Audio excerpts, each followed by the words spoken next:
Hello everyone, welcome back. So let's start lecture number 2 for current electricity. In previous lecture, that was lecture number 1, we have already discussed about current, average current, instantaneous current and one important factor, that is current density. So आज का lecture जो basically होने वाला है, in this lecture we will cover drift velocity and we will also try to cover the relation between current and drift velocity. तो board के perspective से एक इंपॉर्टेंट डेरिवेशन बन जाता है ये, जो 3 से 5 नंबर में कभी कभार आपसे पूछ लिया जाता है. अक्सर 3 नंबर में डेरिवेशन पूछेंगे और 2 नंबर में एक इससे रिलेटेड न्यूमेरिकल. सो आज की क्लास में हम डेरिवेशन भी करेंगे और न्यूमेरिकल भी करेंगे सच दैट ड्रिफ्ट वेलोसिटी का कॉन्सेप्ट आपका अच्छे से क्लियर हो जाए. So quickly let's begin. So in this video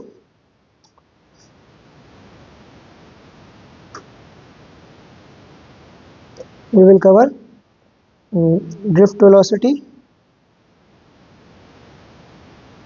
and relation between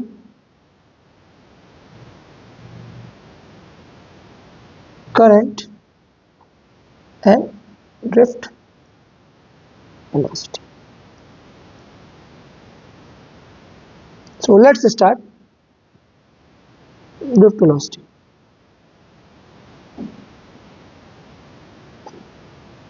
So what basically is drift velocity is कि वो एवरेज वेलोसिटी, वो constant average velocity with which the electron gets drifted towards the positive terminal of the battery is called as drift velocity. The constant average velocity with which the electron gets drifted towards the positive terminal of the battery is known as drift velocity. So हमें derive करना है drift velocity का expression which comes out to be E capital E tau by m. So शुरू करते हैं. सबसे पहले हम बात करते हैं एक मेटल कंडक्टर की. So let us consider a metal conductor. You all know that metals have a property that they contain large number of free electrons. अब अगर इनके पास large number of free electrons हैं तो ये electrons कहीं ना कहीं से तो आज़ाद हुए हैं मेटल के अंदर से ही, ठीक है. तो ये जो यहाँ से आज़ाद हुए हैं वो है एटम्स, तो पीछे क्या रह गए, आयंस, ठीक है. सो अगर मैं एक स्ट्रक्चर दिखाऊं आपको अंदर का, थोड़ा दिखाने की कोशिश करूं, तो ये बड़े बड़े जो मैंने बनाए हैं heavy, these are metal ions, और इनके बीच में ही कहीं कहाँ है, क्या है, फ्री इलेक्ट्रॉन्स, ठीक है. अबंडेंस में, करोड़स में होता है, ठीक है. For every free electron there is a metal ion. Let us suppose इसकी लेंथ कितनी है, L, और एरिया ऑफ क्रॉस सेक्शन कितना है इसका, A. So in the absence of any external field, कोई एक्सटर्नल फील्ड जब यहाँ पे प्रेजेंट नहीं है, उस समय पे क्या होगा, उस समय पे ये सारे इलेक्ट्रॉन्स रैंडम मोशन कर रहे होंगे. जैसे एक क्लास होती है जिसमें टीचर नहीं है, तो बच्चों का क्या चल रहा है, रैंडम मोशन चल रहा है. रैंडम मोशन मतलब वो कोई आपस में बातें करने में लगा हुआ है, ठीक है. किसी का मन कर रहा है तो कोई पढ़ रहा है, ठीक है, कोई मारपीट कर रहा है, कहीं दंगा फसाद चल रहा है. तो ये सारी गतिविधियां क्लास में होती रहती है. तो अगर इसे आप क्लास कंसिडर करें तो इलेक्ट्रॉन्स भी आवारा है, अभी रैंडमली मोशन कर रहे हैं, कोई राइट में, कोई लेफ्ट में, कोई ऊपर, कोई नीचे, कोई दाएं, कोई बाएं. So due to this random motion they don't have any particular direction to go. तो इस रैंडम मोशन के कारण क्या है, जो नेट वेलोसिटी है, since velocity is a vector quantity, तो जो नेट वेलोसिटी है इन इलेक्ट्रॉन्स की, that comes out to be zero, and that is completely due to the randomness of the motion, ठीक है. सो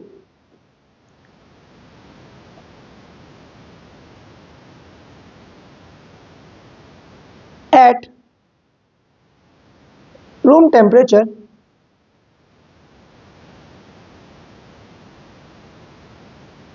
the electrons are performing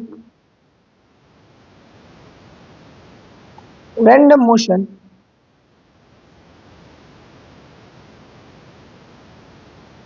due to which the average velocity of the electron comes out to be zero, ठीक है. सो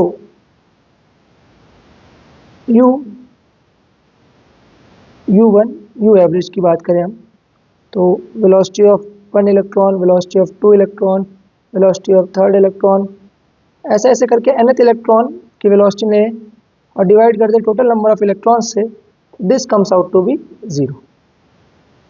ठीक, let us call this equation number 1 in the absence of any field. Now let us quickly apply the field. जैसे class में teacher का enter करना क्या है, field का एप्लीकेशन. तो जब हम फील्ड अप्लाई करते हैं, इलेक्ट्रिक फील्ड एक्सटर्नल, कैसे अप्लाई करेंगे? Bye connecting a battery across the conductor. ठीक है, मेटल कंडक्टर के अक्रॉस जब हम बैटरी कनेक्ट कर देंगे तो we have applied a external field. So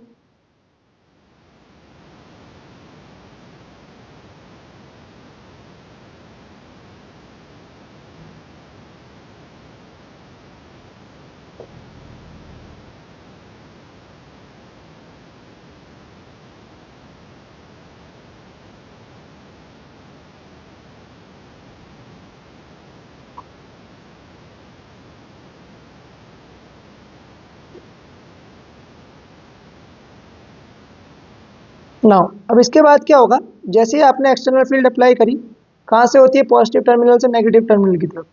this is the direction of E external. These are metal ions, heavy ions. ठीक है, कर्नल्स बोलते हैं.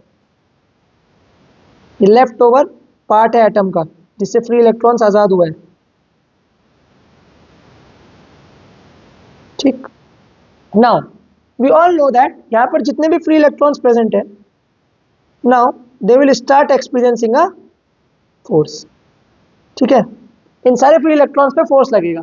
क्यों लगेगा? You have already studied this in the chapter number 1 that every charge particle in the presence of external electric field experiences a force जिसकी value होती है Q times E.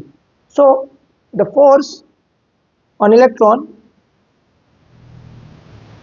F is equals to E times E. Now force is mass times acceleration.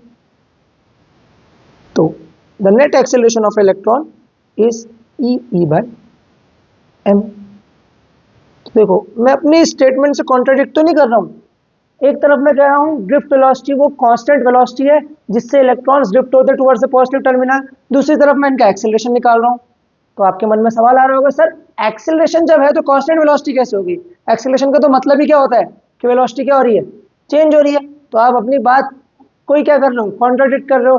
ठीक है, ऐसा नहीं है. देखो हो क्या रहा है, इसको अगर डेप्थ में समझे तो जब ये इलेक्ट्रॉन एक्सेलरेट हुआ, सडनली इसके रास्ते में क्या आ गया? ये मेटल आयन, और उससे टकराने की वजह से इसकी वेलोसिटी कितनी हो गई? अगेन 0. ठीक है, फिर ये दोबारा एक्सेलरेट हुआ, फिर इसकी वेलोसिटी क्या हो गई? 0. फिर एक्सेलरेट हुआ और फिर वेलोसिटी क्या हो गई? 0. तो ये एक्सेलरेशन बहुत शॉर्ट पीरियड ऑफ टाइम के लिए हो रहा है, और बहुत शॉर्ट पीरियड ऑफ टाइम के लिए हो रहा है. तो ओवरऑल अगर मैं मोशन देखूं तो ऐसा लग रहा है कि मेरे को इलेक्ट्रॉन धीरे धीरे धीरे धीरे धीरे धीरे धीरे सरकता हुआ कहाँ जा रहा है? Towards the positive terminal of the battery. ठीक है, तो ये स्टार्ट स्टॉप मोशन जो हो रहा है इलेक्ट्रॉन का, इसकी वजह से it appears that the electron is moving. Appear क्या होता ही है, the electron is moving with constant velocity towards the positive terminal of the battery. ठीक है, clear? So due to the start stop motion, है ना, which is mainly due to collision of free electrons with the metal ions. ठीक है, the electron appear to drift towards positive terminal with constant velocity. ठीक है, तो आपकी confusion दूर हो गई.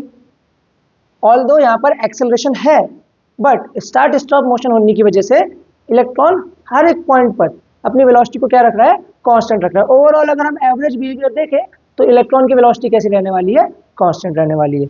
So let's talk about electron जिसकी फाइनल वेलोसिटी है v1। तो v1 कितनी होगी, u1 प्लस at1, ठीक है। v2 ऐसे करते अगर nth इलेक्ट्रॉन की बात करूं तो उसकी वेलोसिटी कितनी होगी, un। अब अगर मैं लेफ्ट हैंड साइड का सम कर दूं तो क्या मिलेगा मुझे, v1 plus v2 plus up to so on into vn। और यहाँ क्या मिलेगा, u1 plus u2 plus up to so on into un plus, अब एक्सेलरेशन तो सबके लिए सेम है, ई बाय एम। और यहाँ क्या मिलेगा मेरे को, t1 plus t2 plus up to tn, ठीक है। अब क्या करते हैं,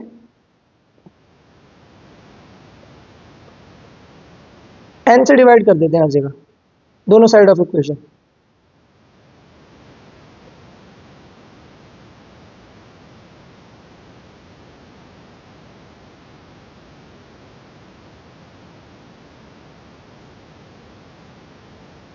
n से डिवाइड करने पे क्या हुआ, ये क्या मिला हमें, total velocity divided by total number of particles या टोटल नंबर ऑफ इलेक्ट्रॉन्स, ठीक है। So that is average velocity. और इसी का नाम क्या दिया है हमने, इसी एवरेज वेलोसिटी को क्या कहते हैं अपन, ड्रिफ्ट वेलोसिटी, vd, ठीक है। यहाँ क्या मिला हमें, u average plus a tau, ठीक है। टाउ को कहते हैं एवरेज रिलैक्सेशन टाइम, अभी ये भी समझाएंगे।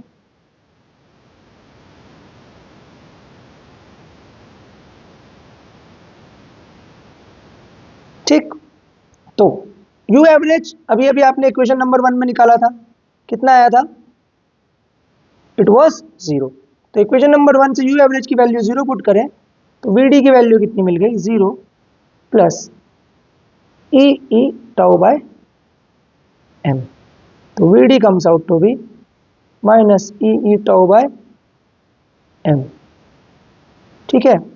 और माइनस का क्या साइन क्या दर्शाता है, that the drift velocity of the electrons is opposite to the direction of electric field. Electric field अगर राइट में है तो ड्रिफ्ट वेलोसिटी लेफ्ट में होगी, इलेक्ट्रिक फील्ड अगर लेफ्ट में है तो ड्रिफ्ट वेलोसिटी राइट में होगी। It's minus sign here shows that the direction of drift velocity of the electrons is opposite to the direction of external electric field, ठीक है, got it.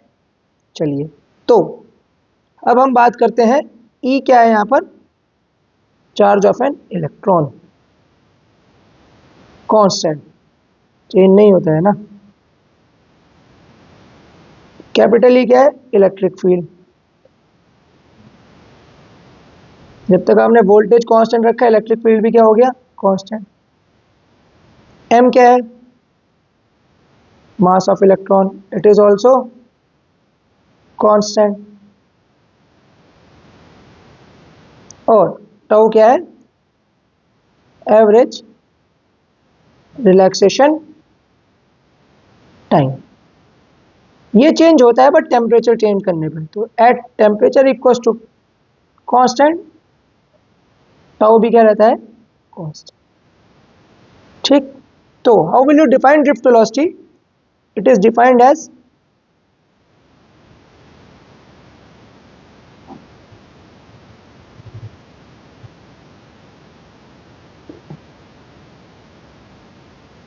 the constant average velocity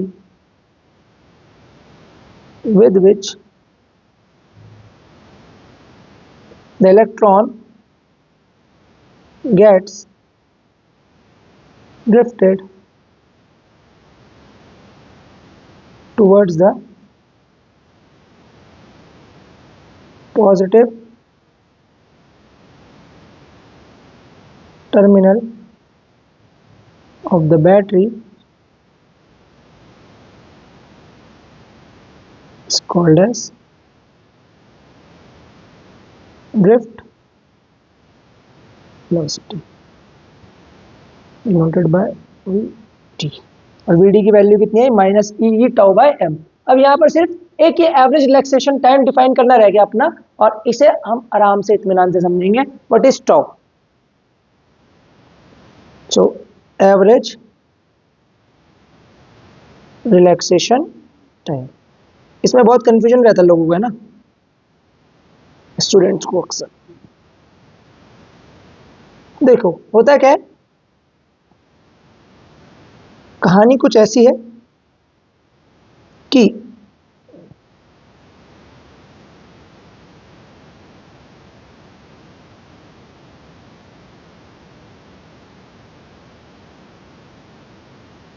electron आया और दो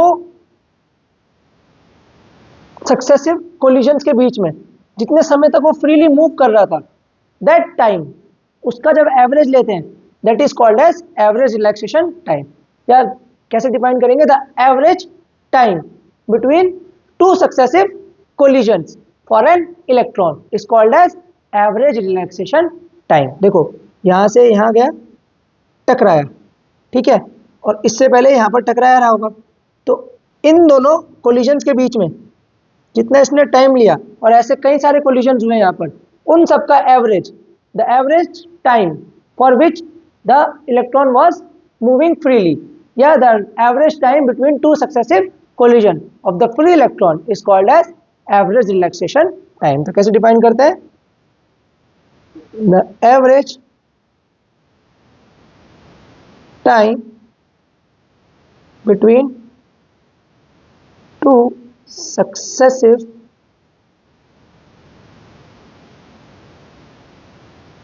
collisions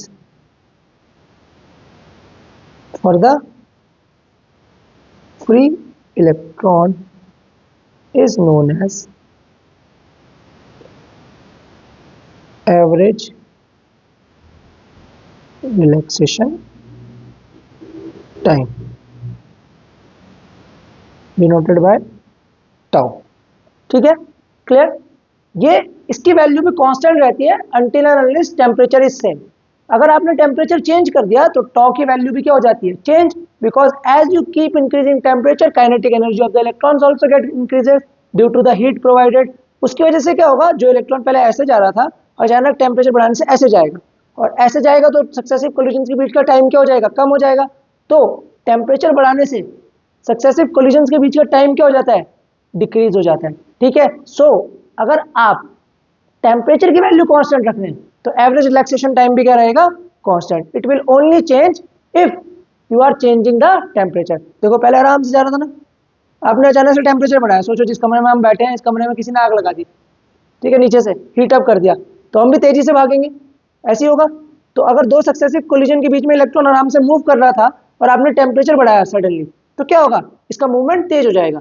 तेज हो जाएगा तो हमें पता है कि velocity is dependent on time, मतलब वेलोसिटी बढ़ाओगे तो टाइम क्या हो जाएगा, ऑब्वियसली ये कम हो जाएगा, तो एवरेज रिलैक्सेशन टाइम डिक्रीज हो जाएगा as you increase the temperature. ठीक है, clear. So that was about drift velocity and average relaxation time. ठीक है, आगे बढ़े तो ड्रिफ्ट वेलोसिटी को हम इन टर्म्स ऑफ पोटेंशियल भी पढ़ सकते हैं। ठीक है, ये रिलेशन आया। Now we all know that E equals to minus D by D R. ठीक है, अब अगर मैं इलेक्ट्रिक फील्ड का मॉड ले लूं, मैग्नीट्यूड, तो सपोज बैटरी ने पोटेंशियल डिफरेंस भी प्रोवाइड कराया और कंडक्टर की लेंथ कितनी थी, L, तो E की जगह कितना रख सकते हैं हम, V बाय L। तो रिलेशन आएगा minus E V tau by M L. ठीक है, जहां पर कैपिटल V क्या हो गया, पोटेंशियल डिफरेंस, और L क्या हो गई, length of conductor. So hope आपको ये topic that is drift velocity समझ में आया हो। ठीक है, तो मैं आपको नोट करने के लिए स्प्लिट स्क्रीन कर देता हूं सच दैट आप क्विकली से नोट कर लें।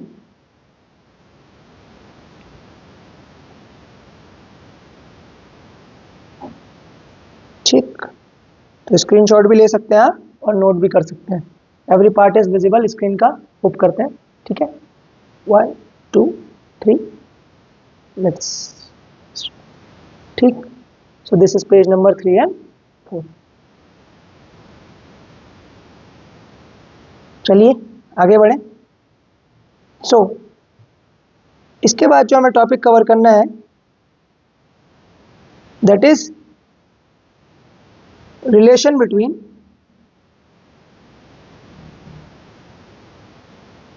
करंट एंड ड्रिफ्ट वेलोसिटी, है ना। इलेक्ट्रिक करंट और ड्रिफ्ट वेलोसिटी भी आपस में क्या होती है, रिलेटेड है।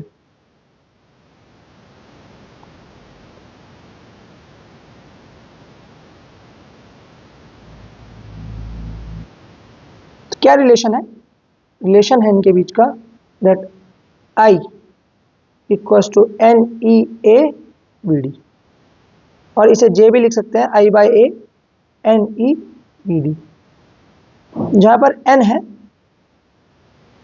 Free electron density, that is number of free electrons per unit volume. E तो पता ही है, चार्ज ऑफ इलेक्ट्रॉन, और वी डी है ड्रिफ्ट वेलोसिटी। ठीक, सो लेट्स स्टार्ट। तो मैं क्रॉस सेक्शन लेता हूं कंडक्टर का, ये लिया मैंने।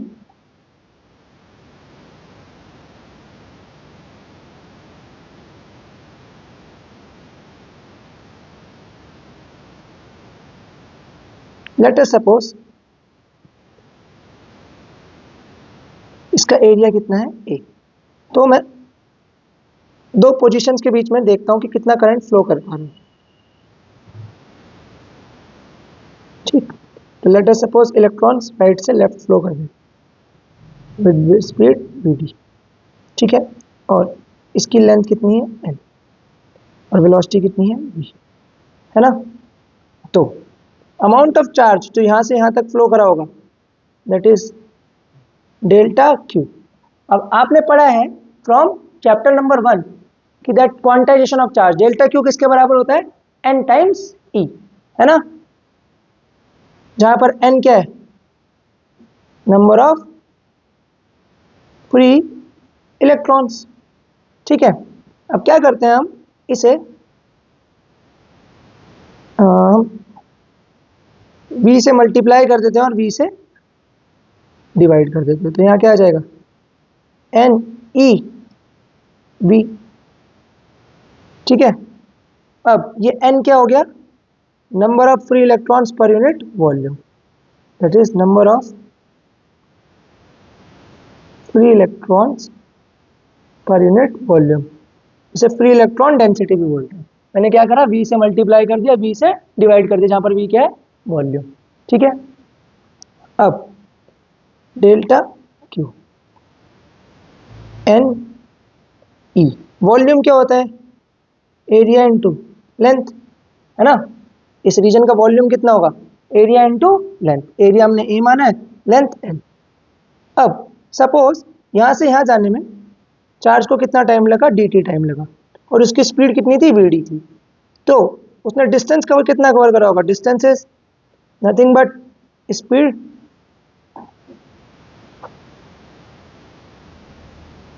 Into time. तो स्पीड थी vd, टाइम था dt, तो l कितना लिख सकते हैं हम, vd dt। l की जगह क्या रिप्लेस कर सकते हैं, vd dt। तो vd dt अगर मैं रिप्लेस कर दूं l की जगह, ठीक है, तो इसे इधर भेज देते हैं dt को, delta Q by delta t लिख सकते हैं। यहाँ कितना आएगा, N E A D. What is delta Q by delta T, that is rate of flow of charge. Rate of flow of charge को क्या कहते हैं, इलेक्ट्रिक करंट। तो क्या आ गया relation, I equals to N E A. ठीक है, बहुत इंपॉर्टेंट रिलेशन है, कई बार पूछा जाता है एग्जाम में। इन दोनों में से कुछ ना कुछ पूछने की बहुत हाई प्रोबेबिलिटी है। ठीक है, तो इसे भी नोट कर लीजिए। किसी को कोई डाउट है तो कमेंट सेक्शन में आप डाल दीजिएगा, पर आई थिंक क्लियर है सब। ठीक है, क्लियर। देख लीजिए एक और बार, हमने यहाँ से यहाँ तक का टोटल चार्ज फ्लो निकालना था। तो सपोज मैंने माना कि डेल्टा क्यू चार्ज फ्लो करा है, ठीक है। अब डेल्टा क्यू चार्ज फ्लो करा है तो चैप्टर नंबर 1 से आपको पता है कि डेल्टा क्यू किसके बराबर होगा, एन ई, जहाँ एन है नंबर ऑफ फ्री इलेक्ट्रॉन्स और ई है चार्ज ऑन एन इलेक्ट्रॉन। मैंने इसे वी से मल्टीप्लाई कर दिया और वी से डिवाइड कर दिया, इसमें मेरे को एन बाई वी मिल गया, number of free electrons per unit volume. यहाँ हो गया ई चार्ज ऑन इलेक्ट्रॉन, और V हो गया वॉल्यूम। अब वॉल्यूम को लिख सकते हैं हम एरिया इंटू लेंथ, तो हमने लिख लिया एरिया इंटू लेंथ। अब लेंथ कितनी होगी, यहां से यहां तक जो एक इलेक्ट्रॉन गया उसकी ड्रिफ्ट स्पीड सपोज कितनी थी, वीडी थी, ठीक है, और उसने टाइम कितना लिया यहाँ से यहाँ जाने में, dt। तो लेंथ डिस्टेंस कितना होता है, स्पीड इंटू टाइम, तो स्पीड रही vd और टाइम कितना लिया dt। तो l को किससे रिप्लेस कर सकते हो, vd इंटू dt से कर दिया रिप्लेस, देखो, और ये dt को कहाँ भेज दिया, नीचे, तो delta Q by delta t हो गया, दैट इज करंट, और क्या बच गया, any vd, any A vd, ठीक है, क्लियर, डन। चले आगे। अच्छा एक पेज ऐड कर लेते हैं, इसके बेसिस पे हम कुछ और रिजल्ट भी डिफाइन कर लेते हैं, फिर क्वेश्चंस करेंगे, ठीक। तो हमें क्या मिला रिजल्ट में, that I equals to N E A we D, है ना। अब अगर मैं वी डी को रिप्लेस कर दूं, जो कि हमने अभी अभी लेक्चर में पढ़ा है, ई ई टाउ बाय एम से, ठीक है, तो मेरे को I कितना मिल गया, एन ई स्क्वायर ए और ई टाउ बाय एम, ठीक है, तो I आ गया एन ई स्क्वायर ए। अब E क्या आया था, V बाय एल, तो V by M L into tau, ठीक है, तो इन सबको उधर भेजते हैं, M L upon N E square tau और इंटू ए, और यहाँ क्या आ गया, V by I। Now from Ohm's law we all know that V equals to IR, तो V by I क्या होता है, R, और यहाँ क्या आया, M upon N E square tau L by A। अब आपने छोटी क्लासेस में सबने पढ़ा है कि resistance is directly proportional to length and resistance is inversely proportional to area. तो देखो यहाँ resistance is directly proportional to length, resistance is inversely proportional to area, और साथ में एक कांस्टेंट आता था जिसे क्या कहते थे, रेजिस्टिविटी। तो अगर यहाँ से हम कंपेयर करें that R is equal to rho L by A, तो on comparing we get that resistivity की वैल्यू कितनी आई, M upon N E square tau, this is resistivity, property of a material, ठीक है। हर मटेरियल की resistivity different different होती है और सेम रहती है, लेंथ और एरिया चेंज करने पर रेजिस्टिविटी चेंज नहीं होती, रेजिस्टेंस चेंज होता है पर रेजिस्टिविटी चेंज नहीं होती।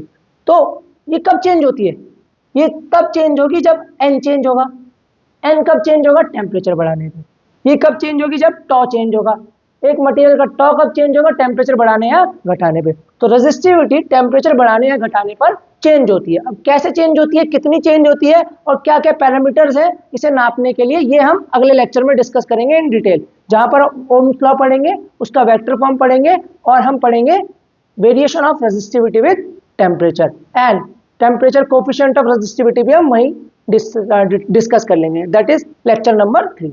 सो आज के लिए इतना ही। अब इसमें कुछ क्वेश्चंस देखते हैं, ठीक है, क्लियर, थ्योरी पार्ट में इतना ही है। जो पहला क्वेश्चन बहुत ही आसान, बहुत ही इजी क्वेश्चन, क्या है, when the current I is flowing through a conductor the drift velocity is v, okay, if 2I current, मतलब करंट डबल कर दिया।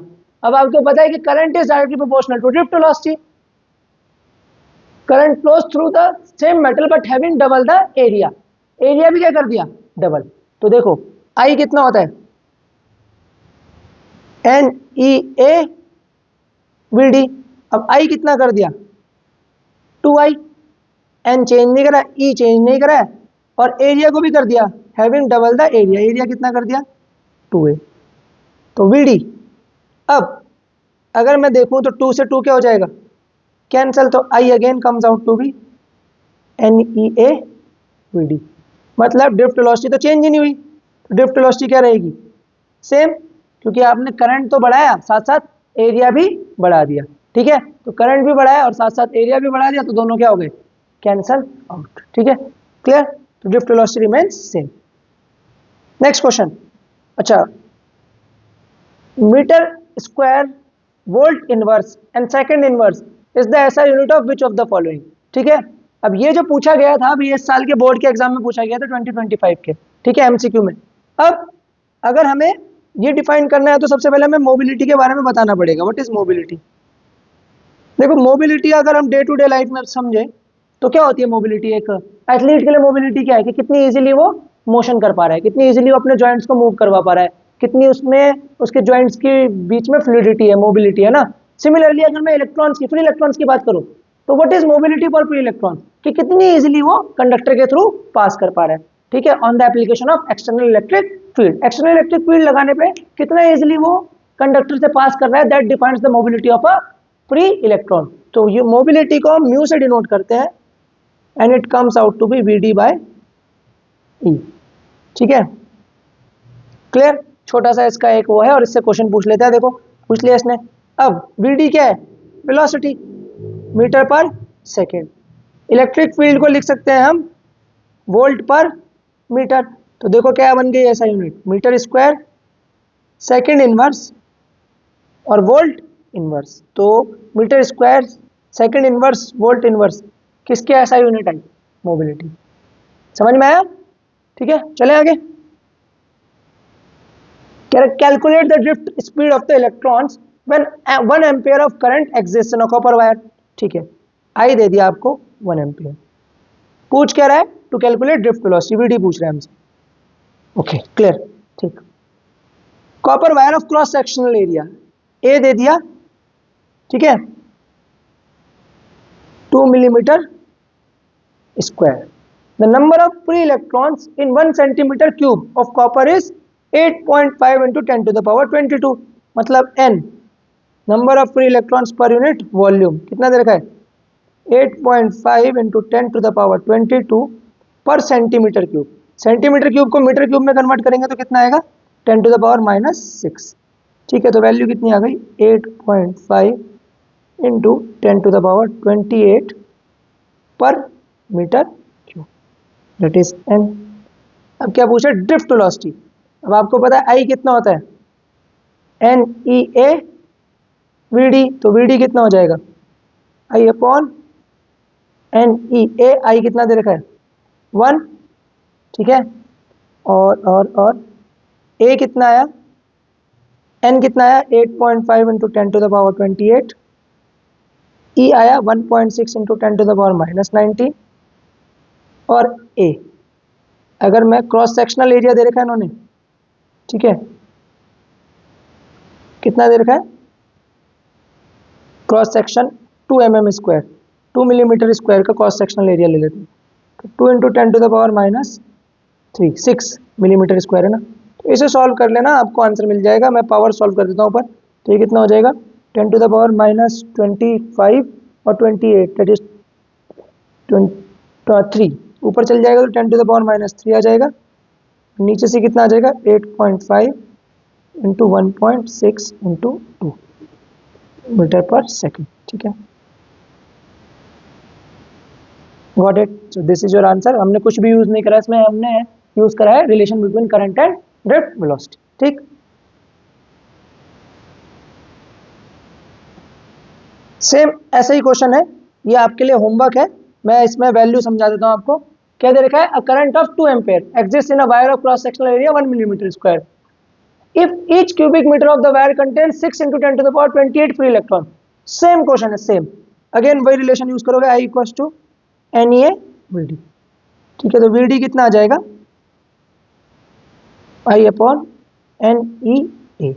सारी वैल्यूज पुट करना और इसका आंसर कमेंट सेक्शन में मेंशन करना। ठीक है, कुछ नहीं है इसमें, खाली मैथमेटिक्स है, कुछ अलग से फिजिक्स बताने वाला है। ठीक है, so that's it, that was lecture number 2। तो यहाँ पर हमने drift velocity and relation between current and drift velocity complete किया। So keep watching, keep learning. Thank you so much.